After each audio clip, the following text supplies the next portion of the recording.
You're listening to Bob Harden, streaming live online at bobharden.com. Thanks so much for joining us here on the show. It's brought to you in part by Florida Weekly, your complimentary copy available at hundreds of locations throughout the Paradise Coast, as well as the Greater Naples Chamber of Commerce. Coming up later in the show, we're going to be visiting with Larry Bell at the University of Houston. Right now we have with us Dr. Zuhdi Jasser. Dr. Jasser is the founder and president of the American Islamic Forum for Democracy.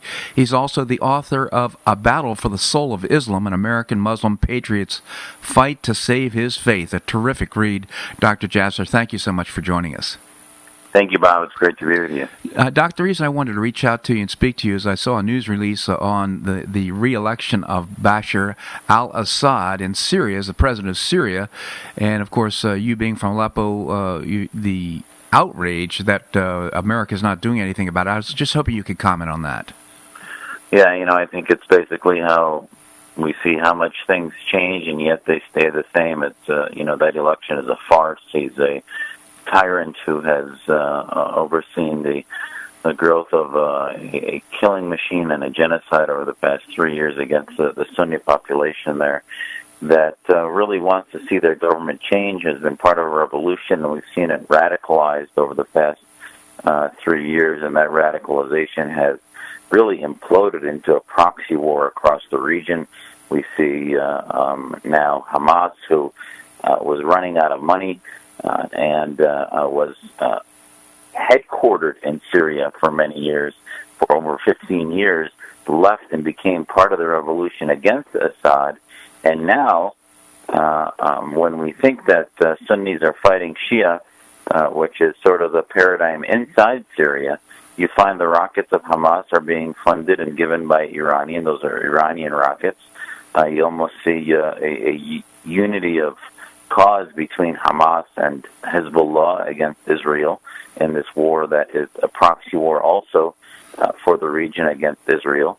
And you see the whole Middle East imploding. I mean, yesterday, Bob, you saw minorities, not only Christians, but Yazidis in Iraq fleeing in the hundreds of thousands because the Islamic State in Iraq and the Levant has basically forced them to leave or be killed. So it wasn't just the Christians of a few weeks ago, but now we see all religious minorities being forced out and evacuating as ISIL in northern Iraq is not being controlled by Maliki. And they now have taken over dams, they've taken over power stations, and, we don't know what lies ahead. And right now, our position, our government is watching and making very slow decisions. I mean, especially in Kurdistan, it seems to me that they're independent. There could be some sort of support, but we've watched what's happened in Syria. As you pointed out in your news release, 180,000 dead and 5 million displaced in Syria alone, and now what's happening in Kurdistan. The United States' response is tepid. It is, and, on the one hand, I can tell you that while I don't sympathize with what got us here, which was a vacuum of American leadership, but at this point you can almost sympathize in that, what did they do? We don't want to send more troops in because it's a vacuum that doesn't have an end in sight. And yet I think what we need to do is see you remember the coalition that President Bush formed, not only in Persian Gulf War I, but in both conflicts. They're not doing that. I would think that they should be forming a coalition to try to look at how do we get Iraq back to a stable government, hold the Maliki government accountable to not only elections but controlling their country and their borders. And it has to do with the fact that Maliki had taken sides in the Syrian conflict with the Assad regime and along with Iran. And America does not know how to push back at this point against the Iranian hegemony in the region. And we are so concerned about the nuclear talks that we've sacrificed the entire region for it. And Russia also plays large in all of this because they're funding all of and helping all of our enemies in the region. And we now finally have started sanctions against them in a more considerable way in the past few weeks, and that's related to their machinations in Ukraine, where it seems like they're moving forward in creating a war there. You know, you've been speaking out against Islamic Jihad for the longest period of time now. In fact, I recall actually you narrated a documentary that was forbidden to be shown in New York City, as I recall, about the expansion of Islamic Jihad in the United States.